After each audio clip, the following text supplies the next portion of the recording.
Сообраќаен хаос, километарски гужви, небезбедни раскрсници, но и закочени инфраструктурни проекти. Ова е секојдневието со кое се соочуваат поголемиот дел на скопјани. Гужва е тука невидена, стално има тоа дека гужва, тоа е не знам зашто. Претерано возило, многу и така е. Ја живеам во Космос, не е направена улицата. Кога ќе се направи, никој не знае. Згоре патот е до половина направен.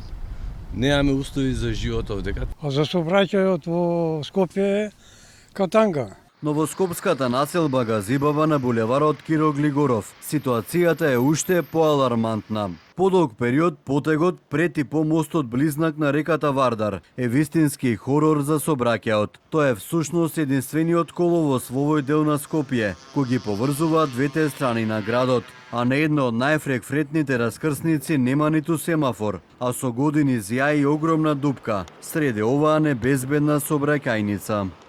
Овој огромен кратер на сред раскрсница не е само инфраструктурен пропуст, туку и директна закана за безбедноста на секој учесник во сообраќајот. Додека институциите се глуви, граѓаните се прашуваат колку чини безбедноста на возачите пред бирократските кочници.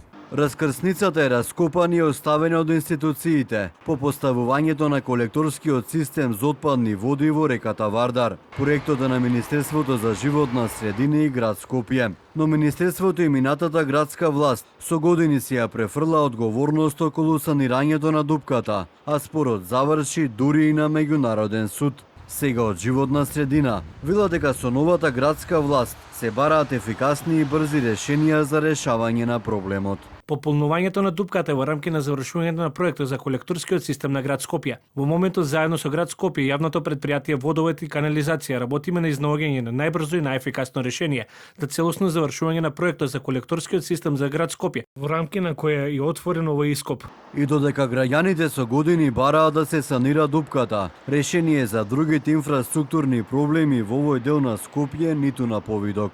Раскрсницата е без сообраќајна сигнализација, а улицата Индустријска, која треба да се поврзе со новиот мост кај населбата Керамидница, е целосно раскопана. Градоначалникот на Скопје Орце Георгиевски за ТВ24 вели дека се работи на пробивање на мостот, но најпрво треба да завршат процесите на експроприација. Актуелниот градоначалник е трет по ред кој го работи овој процес. Тука ќе направиме функционален мост, прво и основно. Каде? Мостот ќе стане функционален. Добро, тоа е јасно. Да. И тоа ни е првата цел. Па понатаму ќе продолжиме со експроприација на останатите објекти. Важно е мостот да не биде мост за ловење риба како што е години на нас. И тоа буквално вака го имам ветено во програмата. Значи функционален во право смисла на збор нема да биде уште 10 години.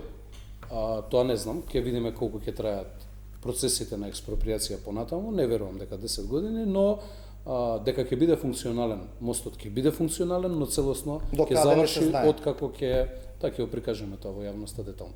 Во меѓувреме граѓаните натаму ќе продолжат да се снаоѓаат во хаосот, надевајќи се дека наместо нови ветувања, конечно ќе добијат безбедни и проодни улици.